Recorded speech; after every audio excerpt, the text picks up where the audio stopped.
Welcome back. સમાચારમાં આગળ વાત કરીએ બનાસકાંઠાની. બનાસકાંઠામાં સરકારી આવાસ પર તંત્રનું બુલડોઝર. સરકારે બનાવેલા મકાન તંત્રએ તોડી પાડ્યા. ધાનેરાના થાવરમાં આવાસ યોજનાના મકાન તોડાયા. 52 જેટલા દબાણ દૂર કરવામાં આવ્યા. 52માંથી 8 આવાસ યોજનાના મકાનો તોડી પડાયા છે. બનાસકાંઠામાં ધાનેરા તાલુકાના થાવર ગામે સરકારી આવાસ પર તંત્રએ બુલડોઝર ફેરવ્યું. વર્ષ 2010-2011માં સરદાર આવાસ અને ઇન્દિરા આવાસ યોજના હેઠળ થાવર ગામમાં ગરીબોને મકાન ફાળવાયા હતા.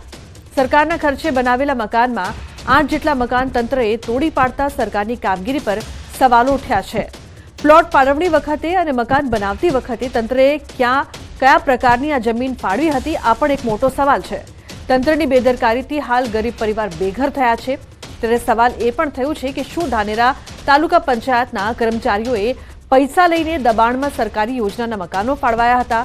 સરકારી આવાસ પર તંત્રએ જ બુલડોઝર ફેરવતા ગરીબ પરિવારોના માથે છત છીનવાઈ ગઈ છે.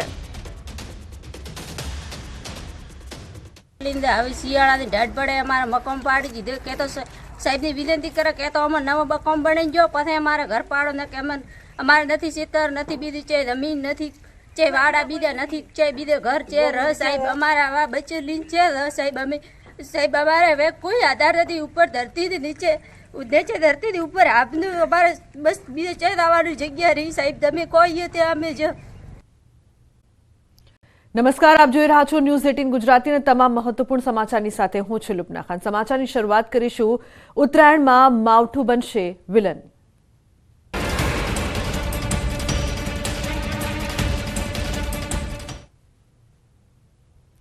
તો પતંગ રસિયાઓ માટે માઠા સમાચાર. હવામાન નિષ્ણાંત અંબાલાલ પટેલની આગાહી.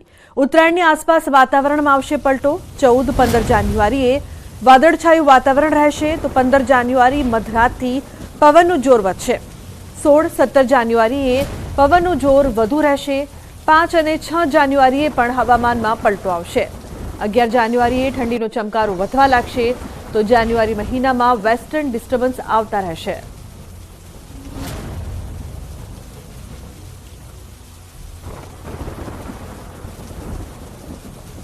વેસ્ટ ઇન્ડિઝમાં એક પછી આવ્યા કરશે. જાન્યુઆરીમાં મારે વેસ્ટ ઇન્ડિઝમાં આવશે. ઉત્તરાયણ આસપાસ પણ થોડોક હવામાનમાં પલટો થઈ શકે છે. ઉમરેઠમાં દિન દહાડીએ લાખોના દાગીનાની ઉઠાંતરી કરવામાં આવી છે. ઉમરેઠમાં શ્રી યમુના જ્વેલર્સમાં દાગીનાની ઉઠાંતરી કરવામાં આવી. ગ્રાહકના સ્વાંગમાં આવેલા 2 ગઠિયાઓએ ખરીદીના નામે ખેલ પાડ્યો. સોનાની વીંટીઓ, બુટ્ટી સહિત 2.14 લાખના દાગીના ઉઠાવ્યા. 2.14 લાખના દાગીના ભરેલી થેલી ઉઠાવી ગયા ગઠિયા. સીસીટીવી કેમેરામાં યુવકોની કરતૂત કેદ થઈ છે.